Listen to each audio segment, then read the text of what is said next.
Welcome back students. आज का जो नेक्स्ट टॉपिक है वो हमारा है molecular diagnosis in the chapter biotechnology and its application. तो देखते हैं इसमें हमारा मॉलिक्यूलर डायग्नोसिस में क्या होने वाला है। You know that for effective treatment of a disease early diagnosis and understanding its pathophysiology is very important. तो हमें किसी भी डिजीज़ के ट्रीटमेंट के लिए उस डिज़ीज़ को अर्ली डायग्नोस करना, उस डिज़ीज़ की पहचान करना और उसकी जो पैथोफिजियोलॉजी है, किस तरीके से वो डिजीज अटैक करती है आपकी बॉडी में, उसको स्टडी करना बहुत इंपॉर्टेंट है। Using conventional methods of diagnosis, serum and urine analysis हम करते हैं, early detection is not possible. तो हम कोई भी बीमारी को अर्ली बहुत जल्दी डिटेक्ट नहीं कर सकते हैं। Recombinant DNA technology, polymerase chain reaction, PCR and enzyme linked immunosorbent assay ELISA are some of the techniques that serve the purpose of early diagnosis. ये कुछ टेक्निक से हम किसी बीमारी को बहुत ही जल्दी पहचान सकते हैं। क्या क्या टेक्निक्स हैं हमारी, देखिए। रिकॉम्बिनेंट डीएनए टेक्नोलॉजी होगी एक, दूसरा पीसीआर हो गया हमारा, पॉलीमरेज चेन रिएक्शन जो भी हमने रिसेंटली चैप्टर क्लियर करा है अपना, और एक हो गया हमारा Elisa. Presence of pathogen bacteria viruses is normally suspected only when the pathogen has produced a disease symptom। तो कोई भी पैथोजन जब बॉडी के अंदर या बैक्टीरिया वायरस प्रेजेंट हो रहा है तो उसकी पहचान तब होती है जब उसने क्या कर दिया, उसने जब सिम्टम देने शुरू कर दिए। By this time the concentration of pathogen is already very high. जब आपके शरीर में कोई सिम्टम आता है ना बीमारी का, मतलब कोई बैक्टीरिया बहुत ज़्यादा बढ़ गया, इन्फेक्शन बढ़ गया बैक्टीरिया का या वायरस का, तब उसकी पॉपुलेशन जो होती है ना वो ऑलरेडी आपकी बॉडी में बहुत बढ़ चुकी होती है उस टाइम पे, तभी आपको सिम्टम आते हैं। However very low concentration of a bacterium virus can be detected by amplification of their nucleic acid by PCR. तो जब वो बैक्टीरिया आपके शरीर में बहुत ही कम मात्रा है, मतलब इन्फेक्शन जब जस्ट आपकी बॉडी में भी स्टार्ट हुआ है, हम उसका पता कैसे लगा लें, उसी टाइम पे पकड़ लें। At a time when the symptom of disease are not yet visible, जब आपकी बॉडी में सिम्टम्स भी नहीं आए हैं, उस टाइम पे उसको हम डिटेक्ट अगर करते हैं तो कैसे करते हैं, by amplification of their nucleic acid by PCR. हम उनकी न्यूक्लिक एसिड को एम्पलीफाई कर सकते हैं। आपको एम्पलीफिकेशन के लिए you have to go to my chapter biotechnology principles and process. मैंने वहाँ पूरी प्रोसेस एक्सप्लेन करी है, एम्पलीफिकेशन कैसे करते हैं वहाँ पे अंडरस्टूड करेंगे। Can you explain how PCR can detect very low amount of DNA. क्या बता सकते हैं आप पीसीआर कैसे बहुत ही लो अमाउंट ऑफ डीएनए से भी डिटेक्ट कर सकते हैं डिजीजेस को।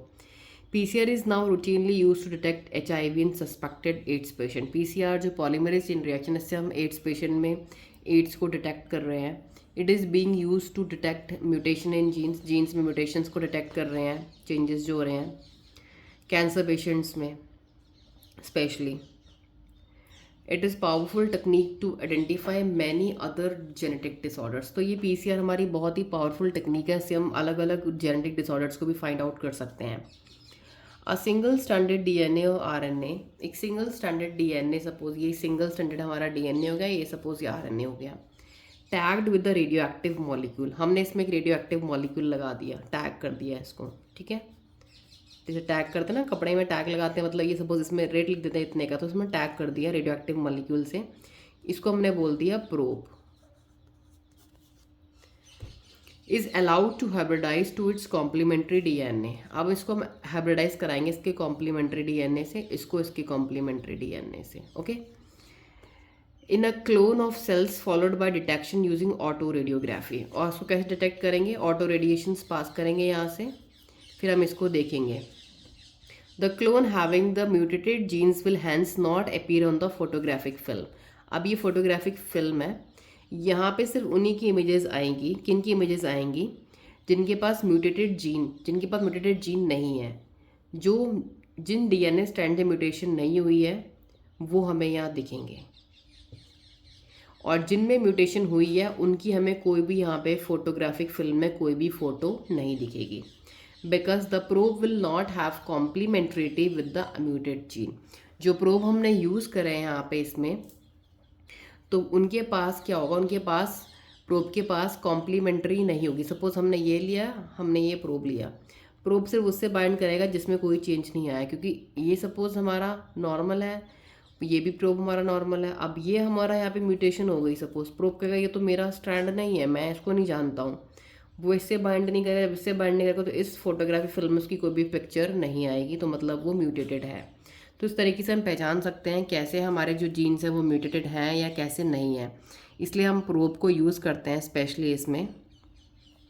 तो जो हमारा ये जो सिंगल स्टैंडर्ड डीएनए या आरएनए होता है जिसको हम रेडियो एक्टिव मॉलिक्यूल से टैग करते हैं, इसे हम प्रोब कहते हैं। इसको हम हाइब्रिडाइज कराते हैं डीएनए से। ओके, तो प्रोब क्या है हमारा? सिंगल स्टैंडर्ड डीएनए और RNA tagged with radio active molecule.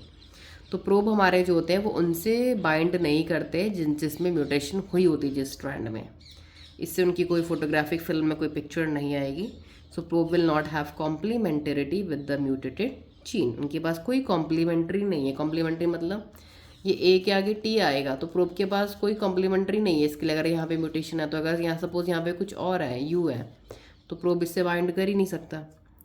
Elisa is based on the principles of antigen antibody interaction. जो एलिसा हमारी टेक्निक है ना, ELISA, enzyme linked immunosorbent assay, ये हमारा जो ये किस पे बेस्ड है ये टेक्निक? ये एंटीजन और एंटीबॉडी इंट्रैक्शन होता है हमारा इसमें।